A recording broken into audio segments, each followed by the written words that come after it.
So when that temple fell, that was it. That was the end of the old covenant system. It couldn't be brought up again. The records for the priests were done. They can never do that again. Wasn't it? What's the YWAM guy that we went out to Emerald? John Dawson. He said that the Urim and the Thummim, which were things that the priests used to divine what God was saying, like it talks about the Urim and the Thummim, and when they cast lots, the Lord said this. And so by casting lots, they were able to discern what God's will was. Like the Urim and the Thummim would be thrown and a priest would be chosen for his duties. And John told us when we went out there that they don't even know what that is, what it looks like, how they have absolutely no knowledge of what an Urim and Thummim is or looks like. And he said at that time that he believed personally, so that nobody could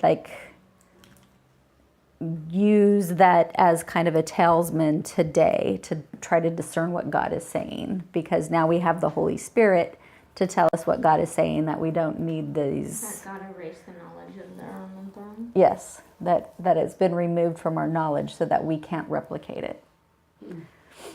So it is the Urim and the Thummim that tells us, or told them, who the priest was that was supposed to go up and serve.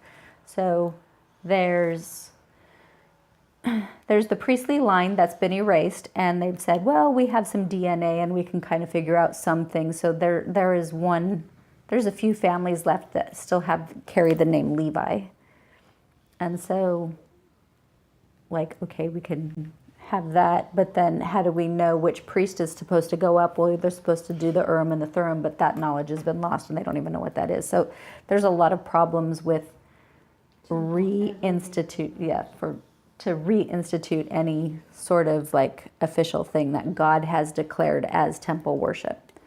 What the Hebrews have today, or what the Jews have today, is called it's rabbinical Judaism or something like that, where it's kind of almost like the Christian church, where there's a rabbi over a synagogue who gives messages and that kind of thing.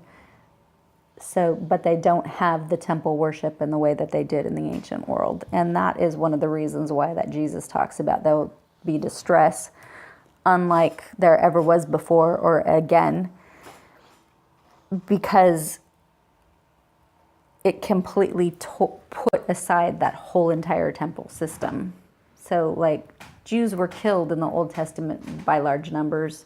They've been killed since then, but the culture was erased. Yeah, their whole culture and their way of worshiping God was completely taken from them to never be replaced again, even though the people survived. And a form of worship of God survived, but not in the way that God called that particular nation to worship him. So that was Matthew. I said we were going to go to Daniel. Daniel's, what time is it? Okay. Yeah, it gets long. All right.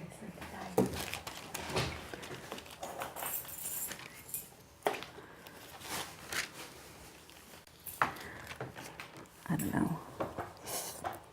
Revelations, I'm just do I even break into Revelation or not?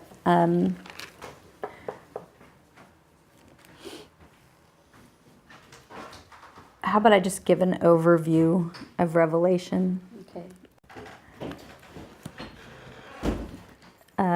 And for some reason, this has been on my mind all week, and maybe somebody has this in their mind as a question. So I guess I'll start there, but I'm starting way in the back of the book. The Bible talks about, or actually the book of Revelation talks about the 4 horsemen, and the 4 horsemen are war, famine, sickness, and death. And all of those things happened in the city of Jerusalem when they were sieged. Because so there was the war. that brought the famine because John Levi burned all the food. And then as soon as people started starving to death, they were no longer strong, healthy bodies able to put off diseases. So then disease happened and people got really, really sick inside the walls before they started to die because they didn't have the natural immunities that our bodies have when they're healthy. And then they all died. So those are kind of the 4 horsemen of the apocalypse. And then it talks about the martyrs. And the martyrs is the persecuted church by the Jews, because the Jews in that generation persecuted the Christians. And we see that with Paul. Paul was one of the greatest persecutors of the church at that time. And he would drag off people out of their homes to take them to the synagogues and have them killed. And he thought he was offering a sacrifice to God. And that's what Jesus says, is in that day, they'll kill you and persecute you and think that they're offering to God a good thing. And that was exactly Paul's life. So then it goes on to talk about the beast. And the beast is both the nation of Rome, and he's also a person, and that's Nero.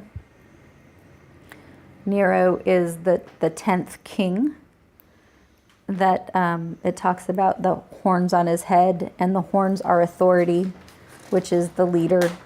So that's Nero. Nero sends Titus to Jerusalem. Titus destroys Jerusalem. And it doesn't say this in the Bible, but Titus is the general at the time. But then later in the book of Revelation, in the bowls of wrath part, it talks about God pouring out his wrath on the kingdom of the beast. Let me see if I can find that specific.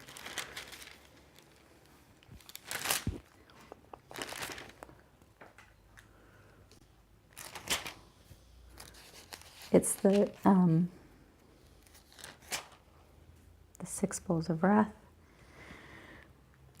It's Revelation chapter 16:10. The 5th angel poured out his bowl upon the throne of the beast, and his kingdom became darkened, and they gnawed their tongues because of the pain.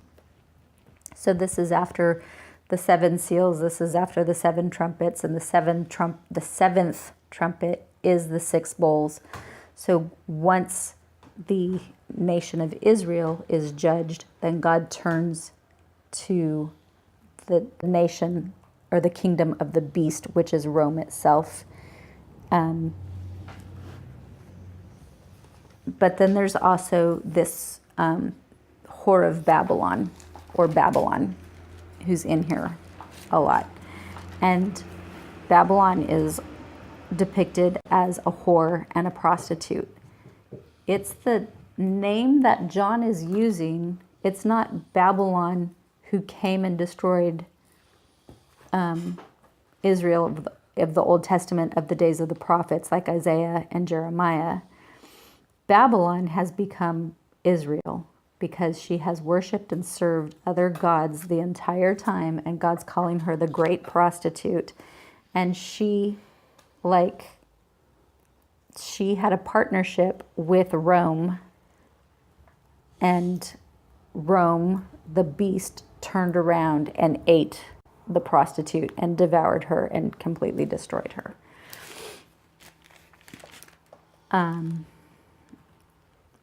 And then God turns around, as in Isaiah and Jeremiah, when they are like, God, we're an evil nation, and we haven't served you, but are you really going to judge us with a nation that's more evil than you?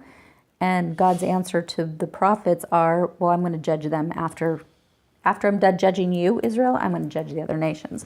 And it happens again that the nation of Rome got judged as well. But the interesting thing is Nero had sent Titus to come against Israel. And then 9 years later, Titus has become the emperor of Rome. And in 79 AD, Pompeii blew up and really destroyed much of Rome's commerce. It really destroyed a lot of stuff. So when you read the Six Bowls of Wrath, or is it the